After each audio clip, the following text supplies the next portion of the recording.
Thank you, Mr. President. You mentioned congressional Democrats. You have not yet met with Democratic leadership, but there's a funding deadline at the end of September.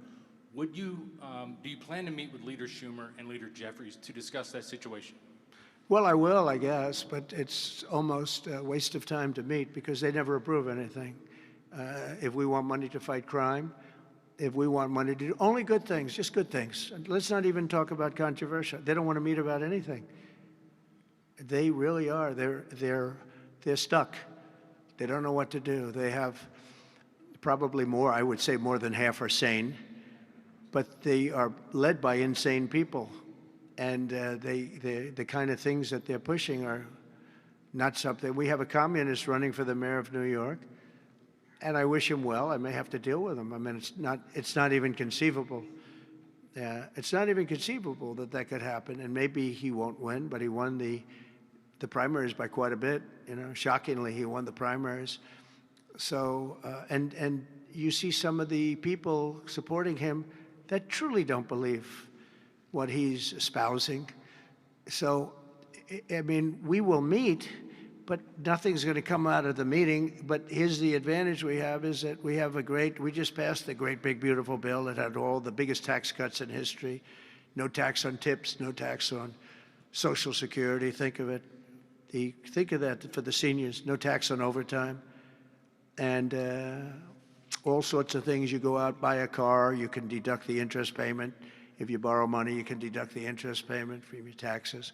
So many things, but the biggest thing is, from a business standpoint, deductions. You know, that was tremendous. It's going to, our country is roaring. Our businesses are, you're going to see some numbers in 12 months when these factories are open. You know, we're opening up factories all over the world, all over the country, but that's all spreading to, I think we're spreading the wealth all over the world, if you want to know the truth.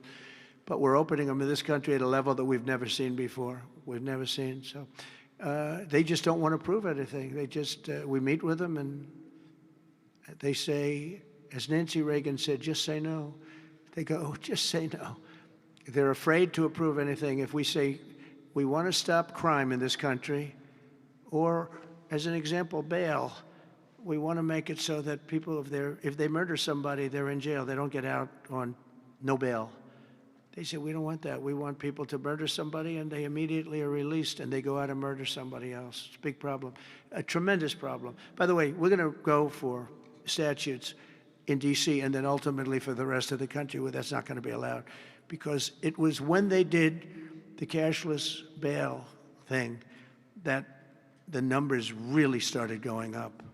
In this city, in New York, in Chicago, in Los Angeles, no matter where they have it, the numbers went through the roof. So we're going to meet with them, of course. I'd like to meet with them. We're going to tell them all these good things, and they're going to tell us no.